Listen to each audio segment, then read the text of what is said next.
Bienvenue au chemin de vie 5 et au Sagittaire sur la chaîne de théâtre, thérapie holistique, d'épanouissement et d'accomplissement pour cet horoscope onoantique du mois de janvier. Alors attendez, je vais essayer de rétablir au maximum pour pas que ce soit trop... Bon, je fais au mieux. Oui, dans la vidéo d'introduction, je parle d'axes de travail. C'est plus pour la carte de développement personnel que je propose, donc là je vais parler d'axes d'influence plutôt sur cette carte-là. D'accord, pour vous, pour les vidéos mensuelles. Voilà, alors ce mois-ci, pour vous, les chemins de vie 5 et les Sagittaires, vous avez l'influence de la force sur l'ensemble du mois, d'accord? C'est vraiment l'énergie de cette carte qui va parler. La force, c'est quoi? C'est la détermination, c'est le courage, c'est la mise en action, mais avec de la maîtrise, d'accord? Ici, on a vraiment une maîtrise et l'ascendant sur... alors, à limiter sur les gens, mais on a l'ascendant sur la situation, d'accord? Ensuite, ce que je pourrais dire aussi, c'est que c'est une carte qui permet de voir qu'on a maîtrisé notre part intérieure, notre part animale, d'accord? On a réussi à équilibrer entre l'instinctif et le cérébral, donc ça c'est plutôt une bonne chose. Si vous n'êtes pas là, vous vous dites oh là non, je suis pas comme ça en ce moment, bah, c'est que c'est ce qu'il faut que vous atteigniez ce mois-ci, d'accord? C'est vraiment une énergie qu'il faudrait arriver à maîtriser justement. Voilà, alors j'ai plusieurs axes, j'ai un, deux, ouais, on va dire 4 axes d'influence. J'en ai un qui est gros parce qu'il se croise avec deux maisons, donc je vous les dirai après. Je vais commencer par la maison 10 et la maison 5. Axe d'influence, maison 10, maison 5. Alors, je vais commencer par l'arcane mineure, parce que là on a une arcane majeure. Oh, et puis non. La maison 10. La maison 10, c'est le professionnel, c'est le but qu'on se donne dans la vie. Ça peut être la carrière, mais ça peut être aussi bien les projets qu'on a et qu'on a envie de réaliser, qui nous permettent d'avoir des honneurs aussi.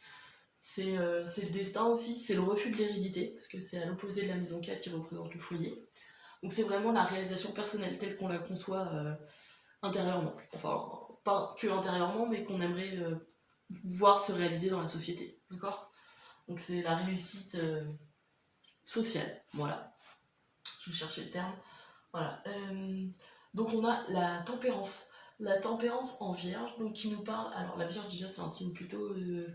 alors déjà très intellectuel, mais qui a besoin de cadrer les choses pour se rassurer. D'accord? C'est son comportement premier. Il y en a d'autres, hein, mais en tout cas celui-là est vraiment instinctif. Il a besoin de connaître son environnement et de savoir comment ça fonctionne pour pouvoir se rassurer. Là, on a la tempérance, donc on a une notion d'équilibre à trouver. D'accord? D'équilibre, il y a une notion de transformation aussi. Alors, moins qu'avec l'étoile par exemple, mais c'est quand même une carte qui nous parle de guérison. D'accord? On a cette envie de trouver cet équilibre et pouvoir justement le maintenir pour vivre correctement, entre guillemets. Là, on est dans la maison 10, donc c'est vraiment en lien avec la réussite personnelle. D'accord? Il y a peut-être justement, comme je le disais, utiliser les qualités de la Vierge pour trouver cet équilibre et modérer peut-être certains excès. Alors, à l'inverse, la Vierge est très cérébrale, comme je vous l'ai dit. Peut-être que l'équilibre qui est à trouver dans la tempérance, qui nous parle de modération, hein, c'est vraiment voilà, d'arriver à faire, quand on a beaucoup de qualités, essayer de trouver le défaut pour pouvoir équilibrer, hein, c'est pareil. Tout est une question d'équilibre. Là, à l'inverse, c'est peut-être que justement c'est trop intellectualisé. D'accord? Ouais, dans ce domaine, donc il faut peut-être lâcher du lest et plus écouter votre intuition. Ouais. Arrêter de réfléchir sans cesse. Ça, c'est des symboliques aussi qui peut ressortir. Alors, avec la maison 5, on a le 5 de Pentacle. Le 5 de Pentacle qui nous parle... Je vais vous définir la maison 5 quand même. La maison 5, c'est les enfants, c'est la passion, c'est la passion, les créatures... excusez-moi, les créations littéraires et artistiques. C'est le jeu aussi, les jeux de hasard, la chance, les amours, la passion. Voilà, ici, on a le 5 de Pentacle qui nous parle alors pas d'obstacle, mais de difficulté. D'accord? Il y a un truc là qui est difficile. Comment dire? Là, on est avec en plus le 5 de denier, donc il y a peut-être des difficultés financières. Dans le domaine des enfants, par exemple. Alors, il est en bélier, donc là, on aura tendance à dire que vous pouvez tempérer justement quand on fait la jonction entre les deux. Vous avez réussi par exemple dans la vie, vous aidez vos enfants financièrement. Enfin, en tout cas, à vous les soutenir en tout cas ouais, là oui, dans les finances, parce qu'on a les deniers. Et en plus, il est en bélier, donc vous avez tendance à le faire de façon euh, peut-être impulsive, ou enfin en tout cas, vous rentrez dans l'action assez facilement, d'accord. Qu'est-ce que je pourrais dire d'autre? Je réfléchis.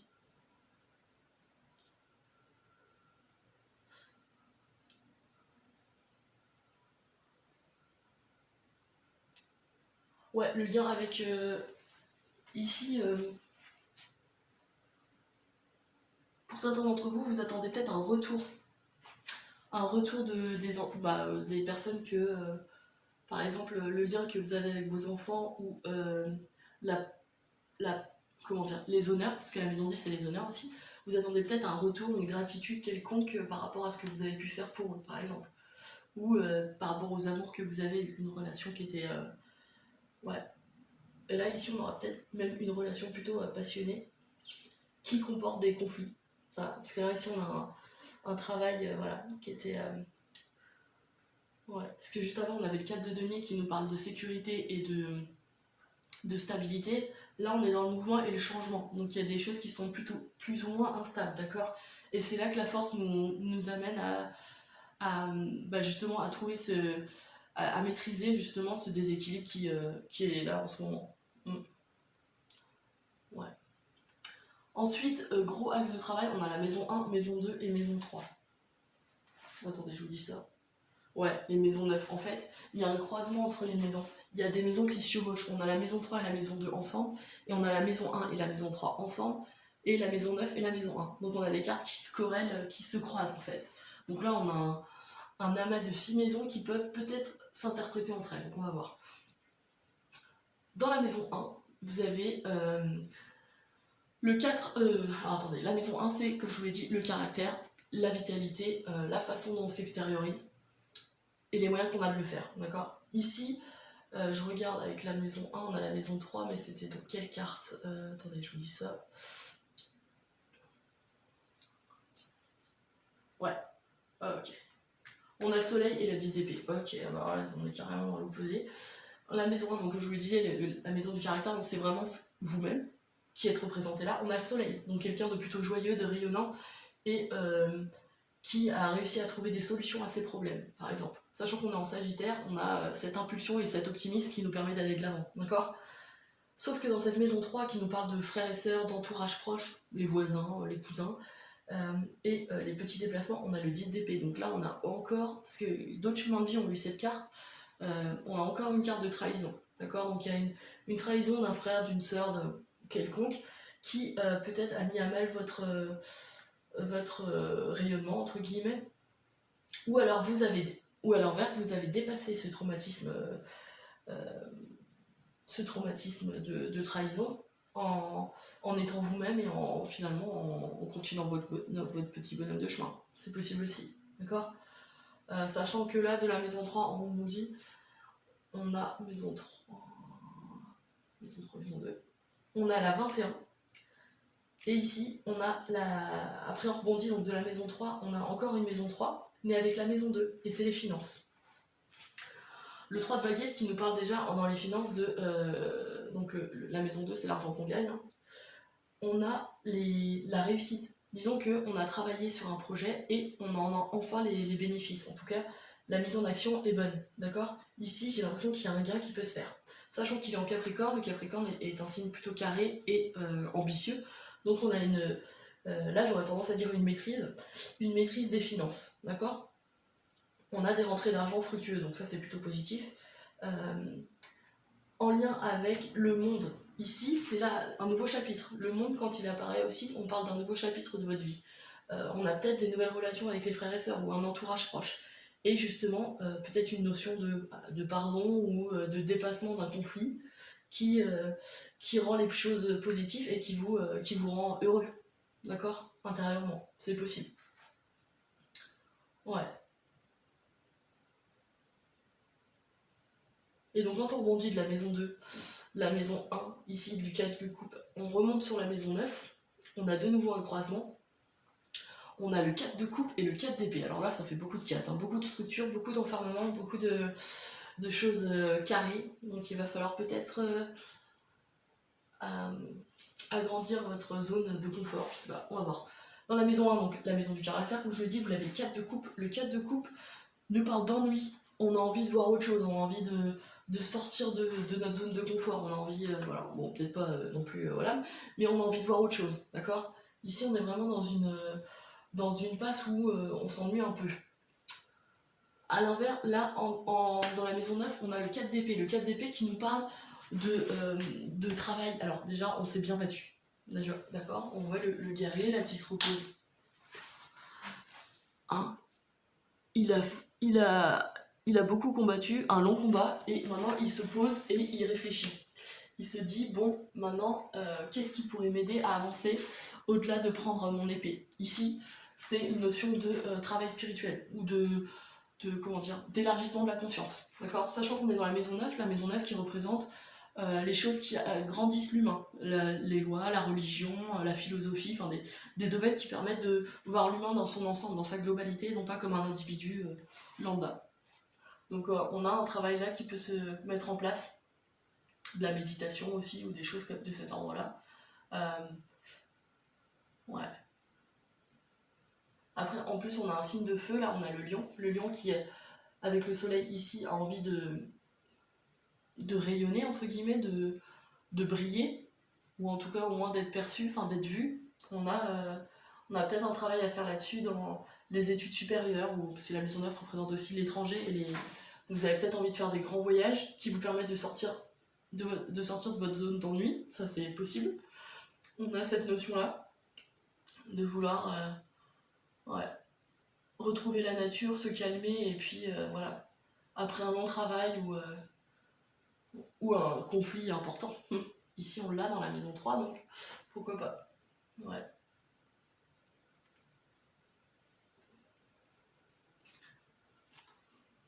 Ouais. J'essaie de faire une conclusion plus...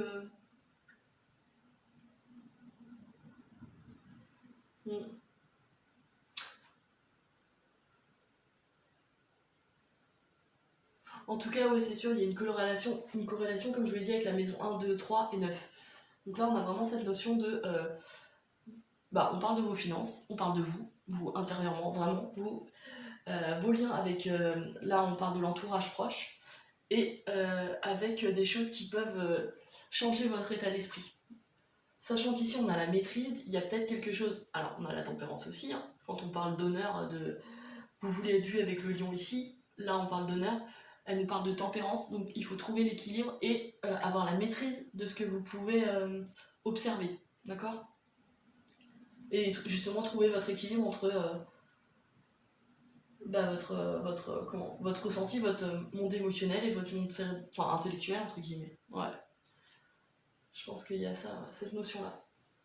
Il y a peut-être une notion de pardon ici, en tout cas de dépassement d'un traumatisme important dans l'entourage proche. Ici, il y a du gain financier. Ouais. Bon, là, il y a peut-être quelques problèmes dans le domaine des enfants. Domaine financier. Mais bon, vous êtes là, a priori, pour les aider. Enfin, il y a de la... Vous les aidez avec modération, parce que vous avez la tempérance. Mais vous faites en sorte quand même qu'ils retrouvent un équilibre. Ouais, un équilibre. Voilà. Alors ce qui est assez drôle, c'est que sur toutes les maisons qu'il y a ici, vous n'avez aucun signe d'eau. Ce qui fait que vous n'êtes pas du tout dans l'émotionnel. Vous êtes là, on a la moitié-moitié en signe de terre et signe de feu, et un signe d'air. Donc ce qui fait que ce mois-ci, vous serez plutôt dans l'action et dans la matérialité. Voilà ce que je pourrais dire pour ce mois de janvier, pour vous les chemins de vie 5 et les sagittaires. Alors c'était peut-être... vu que je sais pas... Comment dire, je sais pas qui vit sa vie, enfin comment vous vivez votre vie, en fait c'est plutôt général, hein. N'oubliez pas que c'est un tirage général, donc là ça reste vraiment en surface, sachant que comme je l'ai dit aux autres, chemin de vie, vous pouvez corréler les informations. Admettons que vous soyez chemin de vie 5 mais que vous soyez poisson, allez voir la vidéo des poissons, d'accord? quand elle sera en ligne, je ne l'ai pas encore faite. Mais voilà, n'hésitez pas, vous aurez peut-être plus d'informations, d'accord? Voilà, n'hésitez pas à liker, à vous abonner ou à partager si c'est pas déjà fait. Je propose des cartes de développement personnel sur mon site internet si ça vous intéresse, www.ta-accompagnement.com. J'ai mis l'adresse dans la boîte de dialogue de toute façon. Voilà, qu'est-ce que je pourrais dire de plus? Au mois prochain, pour la prochaine vidéo du mois de février.